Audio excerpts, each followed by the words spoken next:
Hello এই WhatsApp guys, কি অবস্থা সবার? ইটস মি জিসান, আর আপনারা দেখতেছেন জিসান খান স্বাস্থ্য ব্লগ। তো আজকে বহুত দিন বাদে নানা বাড়ির দিকে আসছি। তো এখন স্ক্রিনে যে বিল্ডিংটি আপনারা দেখতে পাচ্ছেন, এটি হচ্ছে আমার নানার বিল্ডিং।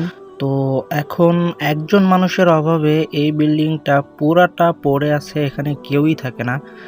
এটি হচ্ছে গিয়ে বিল্ডিংটার সাইডে ছোট একটা রুম করা আছে। তো এটি হচ্ছে সেই রুমটা, আর এটি হচ্ছে বিল্ডিং এর সামনের সাইডটা। তো চলুন বিল্ডিং এর পিছন সাইডটা দেখা যাক।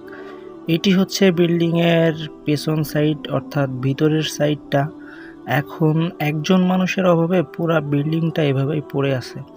এই যে রান্নাঘরটি দেখতেছেন, মানে এটি হচ্ছে গিয়ে রান্নাঘর আর কি। তো এই যে রান্নাঘরটি দেখতেছেন, এখানে বসে আমার নানি রান্না করতো, যদিও এটি একটি গ্রাম্য রান্নাঘর। তো উনি মারা গেছে বিগত 3 বছর আগে, আর 3 বছর যাবৎ এই বিল্ডিংটি এভাবেই ফেলানো রয়েছে। মানে বিল্ডিংটির যত্ন না নেওয়াতে পুরা বিল্ডিংটি এভাবেই ফেলানো রয়েছে। মাকড়সার জাল দিয়ে ভরে গেছে পুরা বিল্ডিংটি।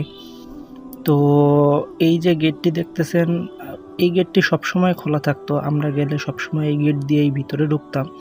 নানি অপেক্ষা করতো আমাদের জন্য যে আমরা কখন আসবো কখন আসবো। আর এখন সেই একটা মাত্র মানুষের অভাবে পুরা বিল্ডিংটি, পুরা বাড়িটি এইভাবেই ফেলানো রয়েছে।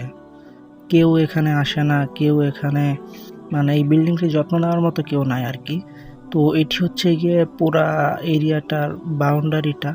এখানে হিউজ পরিমাণ বড় আকারের একটা পানির ট্যাঙ্ক আছে, যেটাতে বৃষ্টির পানি ধরে রাখতো খাওয়ার জন্য আর কি। সাইডে এই যে ঘরটি দেখতেছেন, এটিতে আমার ছোট খালামণি থাকতো। ছোট খালামণি আসলে নানির কাছেই থাকতো। উনি নানির কাছে মানে থাকতে ভালোবাসতো আর কি, এই জন্য নানির কাছেই থাকতো। নানি ওনারে নিজের কাছে রাখছিল।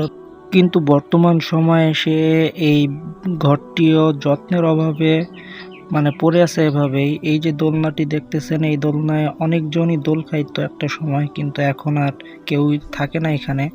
এটি হচ্ছে গিয়ে বিল্ডিংটার পেছন সাইড। এই যে ঘাটটি দেখতেছেন, এটি সম্প্রতি করা হয়েছে। এখানে আগে কিছু নারকেল গাছের বাকল রাখা ছিল, যার উপরে বসে আমার নানি খুব কষ্টে আর কি থালাবাটি পরিষ্কার করত। কিন্তু যখন আসলে এই ঘাটটি করা হয়েছে, তখন আর সে নাই এটি ইউজ করার জন্য। তো গাইস, সবাই আমার নানির রুহুর মাগফিরাতের জন্য দোয়া করবেন, আল্লাহ যেন তাকে জান্নাত দান করে। তো আজকের ভিডিও এতটুকুই, দেখা হবে নেক্সট ভিডিওতে। আল্লাহ হাফেজ।